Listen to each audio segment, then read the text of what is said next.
Hello out there and welcome to Public Conscience. This is the anti-corruption program produced by the Progressive Impact Organization for Community Development, PRIMOG. PRIMOG is a civil society group with the mandate to promote good governance, participation, and accountability in Nigeria. I am Chidozie Obonaya with Esther Bassi. Welcome to the program. On Public Conscience on Radio, we seek to evolve a corruption-free society through the amplification of corruption stories reported by our partner media organizations and drawing citizens and government attention for democratic actions against it. We also promote integrity by focusing on rare cases of display of honesty by public and private individuals in the course of their normal activities. This program is supported by the MacArthur Foundation. Today, we will be looking at the report of procurement fraud at the Nigerian National Petroleum Corporation, NNPC, where Slop oil was controversially sold to the highest bidder as reported by Premium Times. Of course, the procurement fraud at NNPC over Slop oil sales is what we are looking at today. But let me quickly mention that last week on this program, while listening to Nigerians accuse some staff of National Identification Management Commission, NIMC, and Nigeria Immigration Service of colluding to extort applicants nationwide, we promised to continue the discussion again today. And trust me, that promise is still intact. We will still revisit the topic next week on this program, and it will offer the immigration and NIMC staff enough time to respond to our invitations and our guests on the program. But in the meantime, if you are having challenges with registering your NIN, or you've been extorted by NIMC officials, or your issues with NIN registration is yet to be resolved, send your complaints as text messages or WhatsApp message on 0902 265 6167. That is 0902 265 6167. This is for messages only. Now, and you can also contact us through email, that is info@primog.org. Alright, now let's get down to the conversation for today. Barely 3 weeks ago, Premium Times published an investigative report revealing how NNPC compromised procurement standards in the process of selling Slop oil. Slop oil is a term. Slop oil is termed as a mixture of oil, water, and fine solid.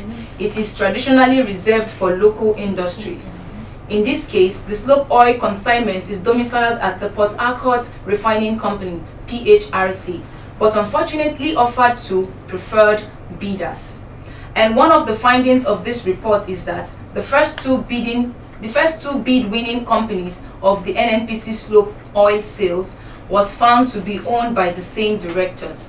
Alright. According to the Chartered Institute of Forensics and Fraud Examiners of Nigeria, Nigeria is losing 300 billion naira yearly to procurement fraud in public and private sectors. And that is the more reason why we all should be worried about corruption in procurement process in the public sector.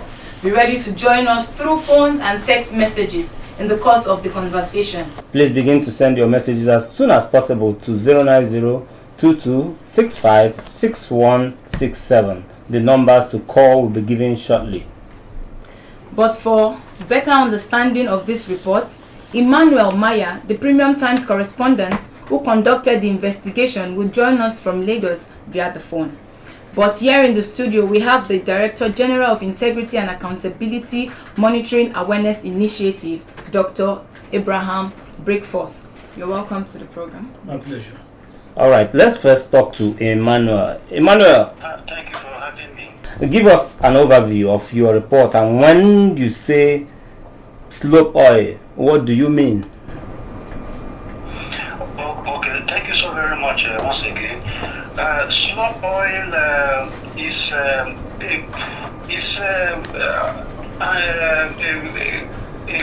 byproduct. We have several byproducts from the fractional distillation. Slop oil is a sludge mixture of crude oil, water, and solid. It's obtained because of cleaning oil tanks. You can also find it in evaporation ponds, sludge pits, storage tanks, commercial disposable facilities.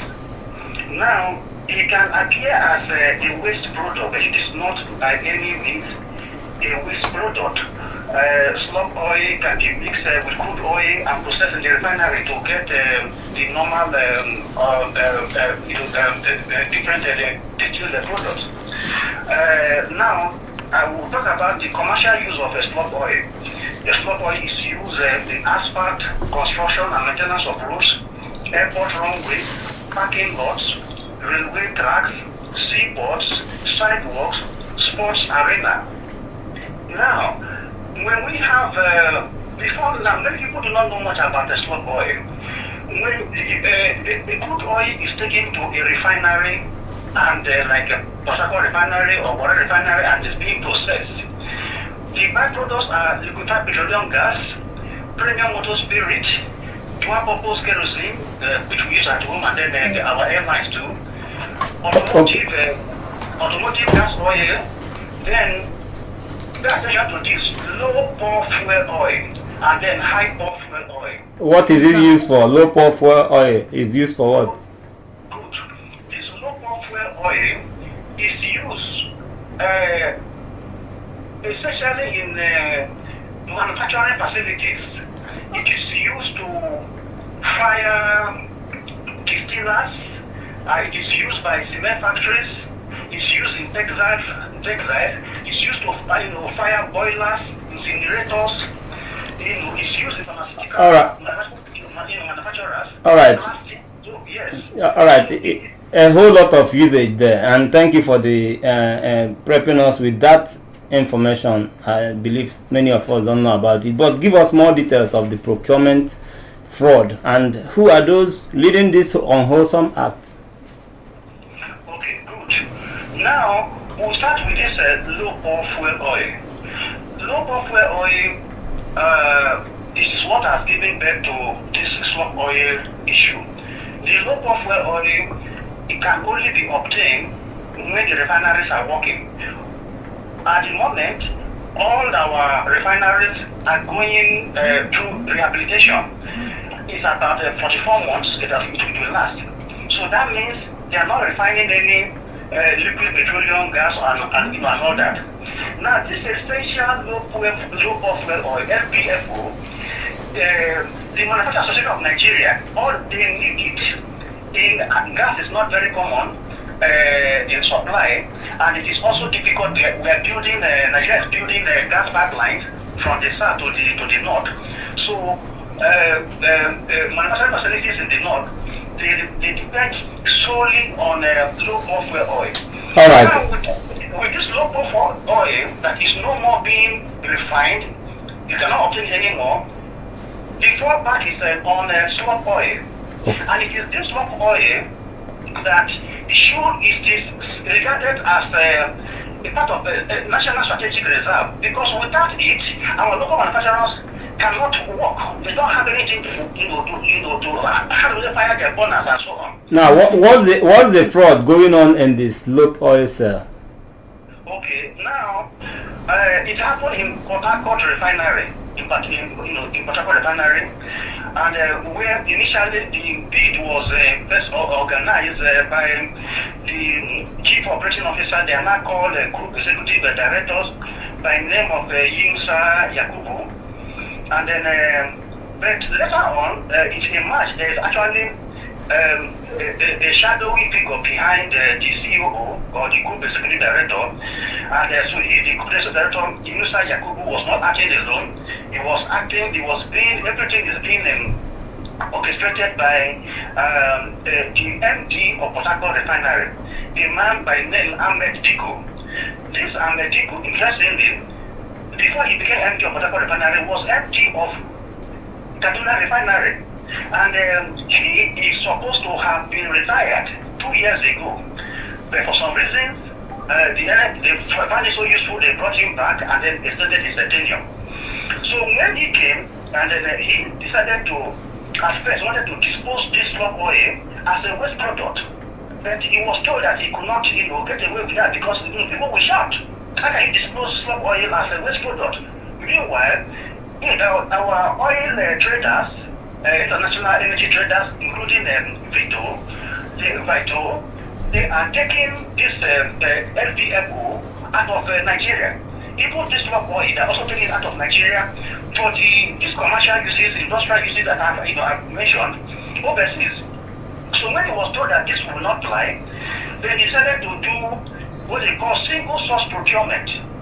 This single source procurement is that you just handpick one company to come and buy. Again, some good reason prevailed and said, no, you cannot do that. And that is how this what turned out to be a shady bid process. It was so cosmetic that they decided that, okay, you call for bid, and then, bring under the pretense of going through the due process, and they invited for bids. Now, when this bid companies were invited, they were pre-qualification conditions, technical requirements that, okay, you must have done this, you must have done that, you have a track record, you will have done this or done that, DPR, you got to have a permit from the Department of Mineral Resources, you have a letter of evidence of capacity to pay, and so on and so forth. Emmanuel, because of time, I want us to get straight to the procurement laws that was broken in the process. Okay. So now, this procurement laws is the flouting of the technical requirements that they specified in the pre-qualification conditions. So that is what I was reading at. You also have the second stage of it, which is that you have provision, that's the demonstration of capacity, that you can handle this. You have evidence of you have handled 660,000 metric tons of petroleum products in the last 12 months, and so on and so forth. So at the end of the day, now it is also interesting because that you have export companies that are now bidding together with local companies, people who are the end users should be Nigerians, for Nigerian manufacturers. And it's also interesting to say that Slop oil has never been exported by NNPC before. So this is the very first time. That is why it is raising eyebrows. Okay. So when these companies were not selected, 3 companies emerged. The first one was Sign Oil and Gas Limited. Synthesis, second bid winner, Synthesis Integrated Pure Oil. And then the third one was Purple Energy Limited. So when we did our investigation, we found that this process was manipulated. If it was not manipulated, how can Sign Oil and Gas Limited and Synthesis, Sign Oil quoted 111 naira per liter. Synthesis quoted 105 naira per liter. Purple Energy quoted 99 naira per liter. 60 naira difference in each of these telecommunication companies. Sign Oil and Synthesis Energy, they are owned by the same directors. The first 2 companies are owned by the same directors. So now when we are looking at that, the predetermined winner has already been, the winner has already been predetermined. So why not take us through all this process? Okay. Okay. So is there any other thing any other red flag you noticed? Okay, so now the red flag was that even though this thing was not paid, it was a rock bottom price, the Sign Oil could not pay. And then the condition there was that if you cannot pay after 2 weeks, the allocation is given to the second winner. So it moved from Sign Oil, which said it could not pay after 2 weeks, it moved to this brother company, Synthesis Integrated, that was also said it could not pay. Then it now moved to Purple Energy at 99 naira. So you see that what was given as a giveaway has now been reduced by each process that it goes down by over 180 million naira. That is what we are losing. So let's take a look at the companies involved. Did you hear from NNPC authorities before publishing your report, and has there been any reaction from the government since then? Definitely. We contacted the NNPC, and then NNPC said we didn't time to react. And then for that to react, they reacted and then they did not dispute our story. We published the first story. It's let to know that it is a very bad story. So the second story now was when we now reveal that the first and second company was owned by the same directors. Then Popo Energy was not registered. Registered where? At the CAC? At the CAC. All right. So NNPC said we should give them time and then to look into the matter, and that but later on they now came and said that there was a spelling error. Instead of pure URPO, it was pure ORPO. But what was the document was pure URPO. So yes. All right. Because of time, we'll run very fast because I'm going to put two questions together for you. From what you saw on the ground, who is most affected by this fraud you saw? And what is your next line of action? Okay, the people most affected are the Manufacturers Association, all the local companies, some of them, because of energy matters, they are moving to Ghana and elsewhere.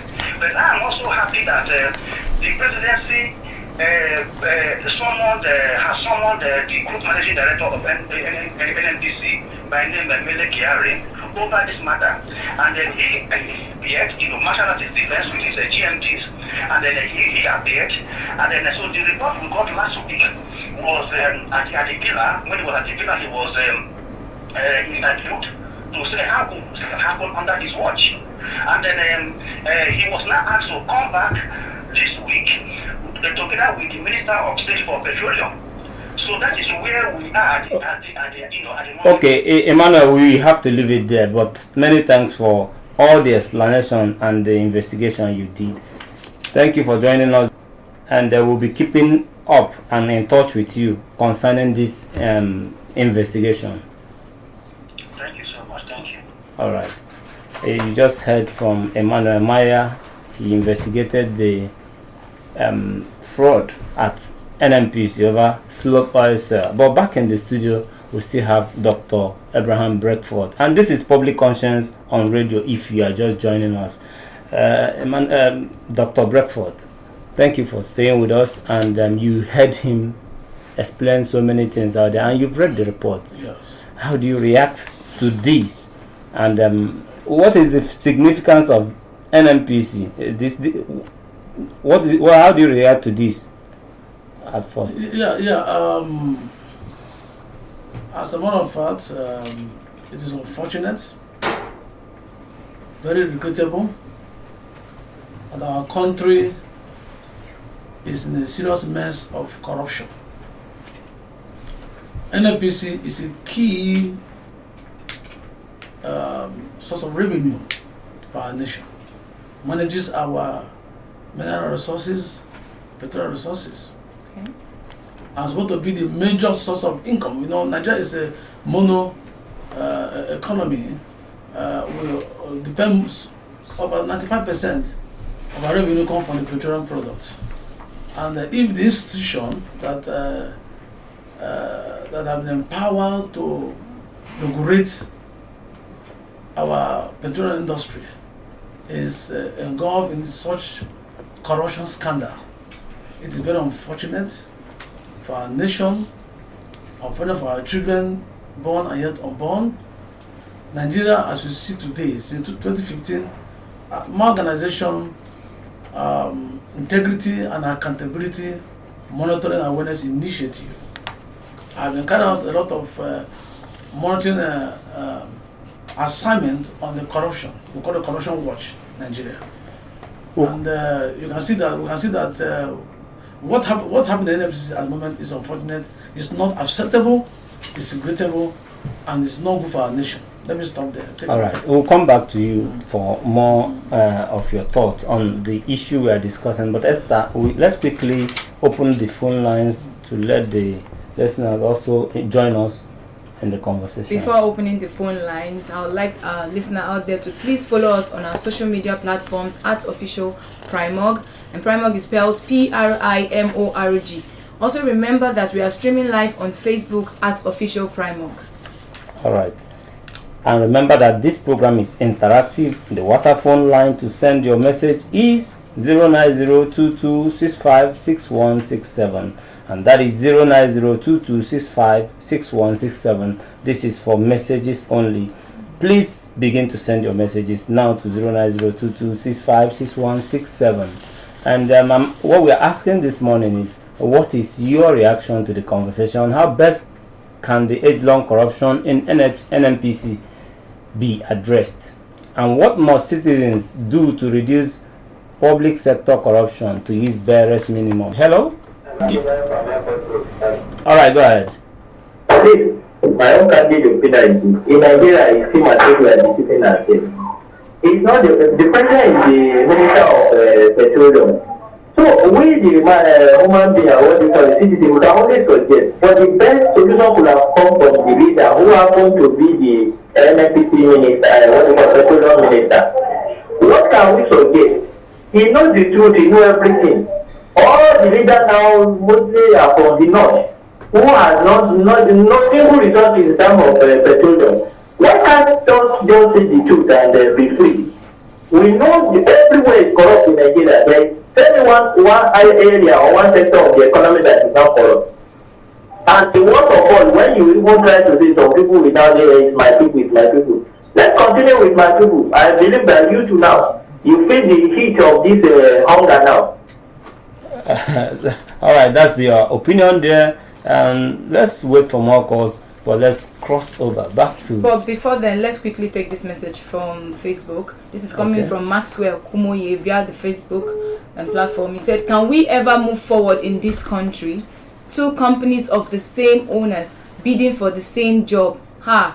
It's sad and unfortunate." Very unfortunate there, but let's go on with Dr. Abraham. Dr. Abraham, you heard our first caller, his thoughts there. But allegations of procurement fraud in NNPC did not start today. What do you think is responsible for this, for the alleged persistent corruption in NNPC? Yeah, because of the refusal to adhere to due process. The process for procurement. That's why the presidency established the Bureau of Public Procurement, the BPP. Yeah. And there's also a Procurement Act that guides the MDAs, Ministry, Department and agencies of government on the processes of procurement. But they found out that unfortunately the leaders or the executive of these institutions, whether the ministry level, department or agencies of government, including the NNPC, have refused to adhere to the BPP Act, let them do process Act.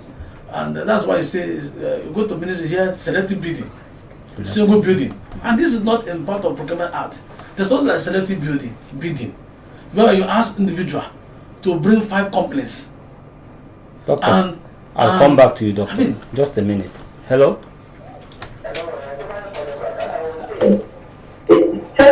One minute, Adebayo. Don't tell the procedure they will now follow. It's still people within the oil sector that are frustrating those procedures. They know themselves. So it is one thing to have paper. We are the best in terms of planning all over the world. But when it comes to implementation, we are zero. President can go there and do his oversight function. Apart from the Minister of Petroleum as a president, I want to see so record.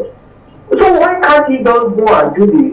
If we get our petroleum sector right, everything is right about Nigeria. What we have to do, because we are mono-economic nation, we depend solely on oil. But everything from even the setting of refinery, everything from the beginning to the end, we are deceiving ourselves. We know, you and I know. It's just that we fail to see the truth. Let me quickly respond to Adebayo. Okay, my lines are buzzing again. Hello? Your name and where you are calling from? Okay, my name is John, calling from the LKD. Please go ahead. Okay, you see, I'll just be very direct. You see, I'll not hang on the head of the issue of corruption. You see, in Nigeria, sir, I don't know how God is going to help us to wipe away corruption. But you see, when you say it, if you look at it, hey, you are targeting some certain person. You see, the biggest problem is and they try to behave like nothing is happening. But if you go close to these people, they are the worst kind of persons you can go close to. I'm sorry for using that word. They will teach you what you have never learned in your life. It is only in the civil service. You give a contractor a job. For example, let me give a mention to you. Maybe you give a contractor a job of 10 million naira. And by the time the contract is awarded and the guy has executed the contract, you tell him to bring his receipt and invoice, stamp and whatever, he will not write the amount. Only for you to discover later that the job they gave you at 10 million naira, they are using it to pull out 200 million. What kind of set of people are that? All right, John, we can wrap up now. Let's wrap up. Please wrap up. The corruption was reality in Nigeria until they start from the civil servants. So we are going nowhere. All right, thank you.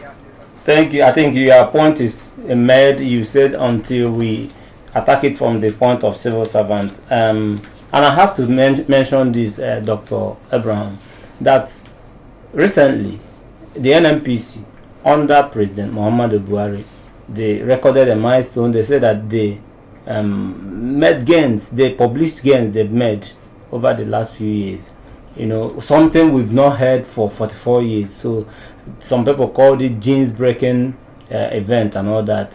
And so when I read this particular investigation, I was taken aback because I feel like it's taking us back from the gains that the momentum build already is being depreciated. What do you make of this stance? Yeah. If you look at it critically, I found out that Mr. President, as a matter of fact, is determined to fight corruption. I, Dr. Ombia Abraham Bradford, have met Mr. President twice. And on the 16th of December 2016, when I met with this, he made sure on issue of corruption that the major thing we want to deal with is the corruption, the wide corruption from Nigeria. And you know, anybody he appoints, and when he appointed the group MD, he told him, make sure you deal with corruption in NNPC. That was why he assumed the office of, he didn't give it to anybody as successive Minister of Petroleum. He really have Minister of Petroleum for state, so that he can put his eyes on the NNPC, on the petroleum industry, and which he did. That was why NNPC was able to make such gain, such break that you have never had for over 40 years. We're able to make such huge record, But you see, even at that, you cannot overrule the fact that among good things there was always a bad thing. Among eggs, you must see a bad egg. The man was posted from Kaduna refinery, was moved to Port Harcourt refinery. He has an agenda. He has already initially wanted to sell this as waste product, which he was doing in Kaduna refinery. But because of the industrialists, the marketers, they said, no, this cannot be done. We don't do that. We have this as reserved. And he said, okay, let's go for bidding. And he only has somebody in mind that he want to. So you see, it's because of the corruption. This corruption issue had to do with individuals. When you have a wrong person. So we can cut the president some slack in this one. Yeah, the president as a person is determined. I'm saying this, I'm not a member of APC. I'm saying this with all due respect, with all sincerity of purpose, that Mr. President is willing to deal with corruption, but the people around him, people working with him, have not helped him, including the judiciary, including the executives with him, including the National Assembly. They have not helped him as a person. That was why you see that there was such a record, such a breakthrough in NNPC, because Mr. President was the Minister of Petroleum. Because as a president, every offices he gives out is dedicated. He has, as a president, has the power. Anybody make Minister of Petroleum, Minister of this, Minister of this, it is dedicated position. But all the Constitution empowers him as a president. Everything is under him. Looking at the reports before us, how big is an impact of the procurement fraud, especially at the time when Nigeria is in need of revenue? How big is the impact of this procurement fraud? Yeah, the impact is massive. Because this fraud will set us back. As a matter of fact, have stained the record of NNPC is already getting. Stating the record, start to put things in order. I know there was a time of forensic auditing, NNPC and all that. Even the Minister of State was trying to do a lot of sanitation and trying to make sure that things are done well. You know, because he has the Mr. President mandate to correct the corruption in NNPC, which is massive. The former Minister of NNPC, that is now in exile, you know what, he looted the NNPC and all that under Mr. Jonathan. Now the ministry, the minister you mean Desiani. Now this minister of state have been given a mandate to clean up NNPC. The group managing director dissented. Now, but you see, you cannot undermine the fact that these people who are in NNPC, these people have been there before the minister came. These people have been there before the group MD came. As a group MD, they have been the system. So they have been looting the country, and this have not helped our country. The impact is negative. The impact is a setback because billions of naira will have gone under the carpet. So it will not help us as a nation for national development. For me as a person, when I look at Nigeria and look at the issue of corruption, I shed tears. All right. I shed tears. You know very well that before now, you and many other people have criticized NNPC for transparency, accountability. In 2015, I can remember Malam Nasir El-Rufai, the current governor of Kaduna State, saying that he said that if we don't kill NNPC will kill us. That is it. I remember Atiku in 2019, prior to the elections, said that if he won that election he went into, that he will privatize, he will sanitize, and so many things. He even addressed them, described NNPC as a mafia group. My question is, how do we cope? Because there are so many suggestions now, but from your own, where you stand, what will be your own way of tackling corruption in NNPC? Yeah, what I think is way forward to tackle corruption in NNPC is Mr. President being the successive minister. Is that right? Yeah, because there's no successive minister. He is the minister. The successive minister of petroleum. We have minister of state. So Mr. President has minister of petroleum, NNPC on petroleum industry under his on his table. So what I feel should be done is to set up an investigative panel to investigate and set up forensic audit to audit NNPC, and all the indicted officers, those corrupt people in NNPC have to be dealt with. They have to be retired. And pay prescription. With the vein that we are, that is said that we are fighting corruption in Nigeria, you would have expected that as soon as this report came out, there will be a swoop on those involved, and things turn around. But Mr. President is already, for the report we have, the presidency is already looking at it. They have summoned the Minister of State and the NNP group, according to what the man told us, the man who that there is a progress. So the president cannot just swim into action. They must look into the report. They must find out exactly what has happened. So I believe Mr. President is not joking with it. I'm strongly believe that something will happen in a few days to come, because the NNPC is a mafia. It's a mafia cartel.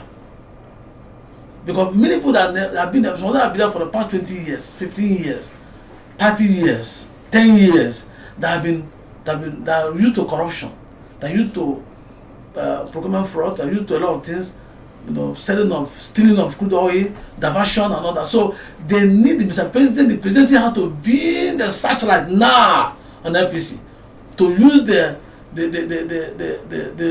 what I call it, the sledgehammer. The sledgehammer, and hit so that all the bad eggs should be stripped away out of NNPC. So for you, now is the time for president to go hard on corruption in NNPC. That is the time. And if you are listening out there, I want to remind you that this is Public Conscience on Radio. We are talking about the Slop oil fraud, sale of Slop oil in NNPC, and there's procurement violations there. And we are with Dr. Abraham Breakford. Thank you very much. and you can call in and have your say on the corruption in NNPC. The questions we are asking is that how can we take away, remove, reduce anyway corruption in NNPC? It's been there. Hello? My name is Odi. I'm calling from area. Odi, let's hear you. Yes, I want to ask the gentleman on the platform. Declaring sales profit and telling the public the number of barrels you produce a day, which one is more benefit? I'm sure he will answer you. Go ahead, but wrap up in 30 seconds. Okay, if you are telling Nigerians that you produce 10 barrels a day, and you come out to tell us that this is the amount for the 2,000 barrels you sell a day, so which one do we follow? We should start from solving the problem from the down, not up. Not by declaring the sales, but telling the public that this is the number of barrels we produce a day. Who is checking that one?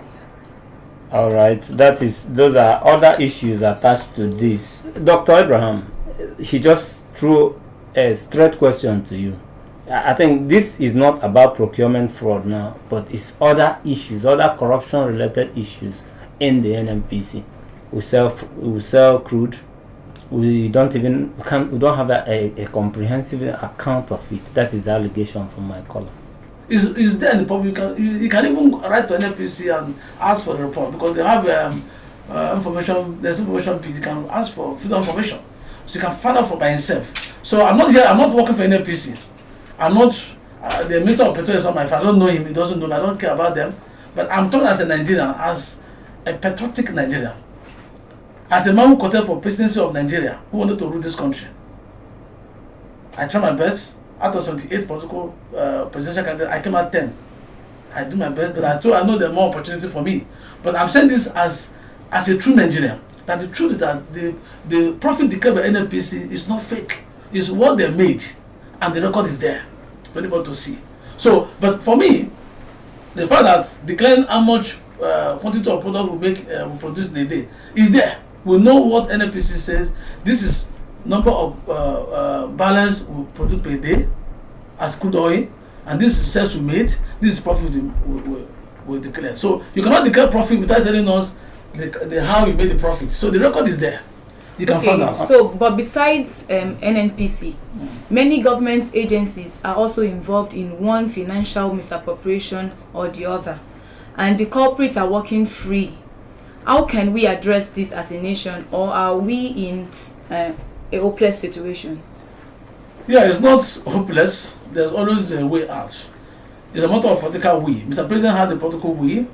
I've been sure, but the challenge they have is that most of the lieutenants working with him are not helping matters, which I can say that without any apology. Other ministries, agencies, and the department of government are into deep corruption. There's no doubt about that, and there's no accountability. There's no transparency. So I think it's a time that Mr. President said it to my hearing. One of where we met with, he said the judiciary is not helping him to fight corruption. I can quote that, and if hearing me will confirm that.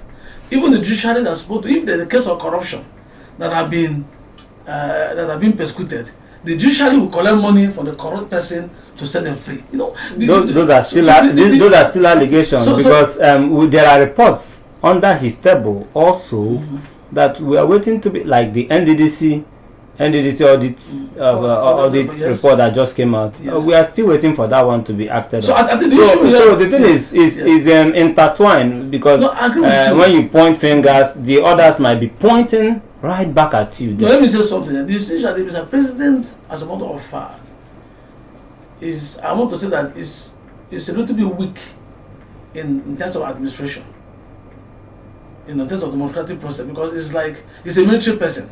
The way I want to do things as a military person can't do, because of the constitution, the judiciary, democratic process is not like military process. So he find it very difficult to do certain things. But I want to say that I have been there now. This is 7th year, if I'm not mistaken. 7th year. 6 years plus in governance. Mr. President must not leave this country like this. By a year plus, he's living. His company is 8 years as a democratic elected President of Federal Republic of Nigeria. Mr. President, I'm calling on him. I know God will give him the grace, the strength, all right, sir, to rise up to deal with corruption so that to be a legacy you have left behind. Okay. So, and I want to say something quickly before I forget, that this problem of corruption have eaten deep from the top to the bottom. All right. And everybody, the head of institutions, chief executives, management of governance, policy makers, national, everybody, they are corrupt. So what we do now is, one, the political will of Mr. President to ensure that the corruption without fear of favor, everybody that is caught on corruption should be dealt with. Number two, we should start a national orientation program on corruption. Number three, we should start having a corruption as a subject in our institution. I'm sure that is already been done. I'm sure by ICBC, but we must. It's not done. It's been proposed. No, it's been proposed. But it's not yet done. Yeah, it's not implemented. Yes, but we'll follow up on that and know how far we go with Yes. that. But you made a cogent point there that we need to take issues of corruption very seriously. Before we wrap up, your organization monitors integrity and accountability in the public sector. What are you going to do to see that punitive action is taken against perpetrators of corruption in Nigeria? Just in 30 seconds. Yeah, what we are looking at, we are looking at all the corruption issues, and we are following it up to see what the government is doing about it. Very soon we're trying to publish what we call the corruption index report of so far 2015 to date, the corruption issues, the ones that the government have handled, the ones that have not yet been handled, and we intend to start what we call civil advocacy, serious advocacy on corruption, and carry out public education. So if the government could not do anything, we want to expose the people. So Nigeria, look at what is our funding. This is what is happening. So that we put it on the public domain. Okay. So our organization is monitoring. I want to publish it. Then whoever that says it is wrong, take us to court. We'll go to court. We'll prove it. Okay. But you have blamed those around the president for visible corruption. What do you think a president that has said he wants to fight corruption, what do you think he's doing with the corrupt officials around him? Yeah, the issue that Mr. President, I know, I'm not in his mind, but I know that he's not happy about it. He had to rise up. But if his own is fight, because his agenda number one is to deal with corruption, and he have not achieved it. This Okay. is a 6 years plus, so he had to rise up to achieve it. Okay. By starting from his house. Okay. People with him. He must clean up from the inside. From the inside, And yes. our time is fast spent. But thank you, because we'll be leaving it, taking our legs off the pedal from here. Please visit the news page of our website, primognews.org. That is primognews.org for all the details of our reports and interviews. Visit our website www.primog.org to get all the information about Primog. And you can watch our videos on Primog TV, our YouTube channel. Please subscribe to get reminders when we have a new post. We appreciate our guest, the Director General of Integrity and Accountability Monitoring Awareness Initiative, Dr. Abraham Breckford Omubuya. Thank you for coming. And we also thank Emmanuel Maya, a correspondent with Premium Times, who joined us via the phone. Public Conscience is supported by the John D. and Catherine T. MacArthur Foundation, committed to building a more just, violent, and peaceful world. Get more information about the foundation on its website, macfound.org. Please join us again here next week for another episode of Public Conscience. And remember to follow us on Facebook and Instagram @officialprimog. I am Esther Bassi. My phone lines are still buzzing, but I don't have time for them. Remember that you can give us more information or hints about corrupt acts through our phone 09022656167 or info@primog.org. I am Chidozie Ogbonnaya. Stay safe.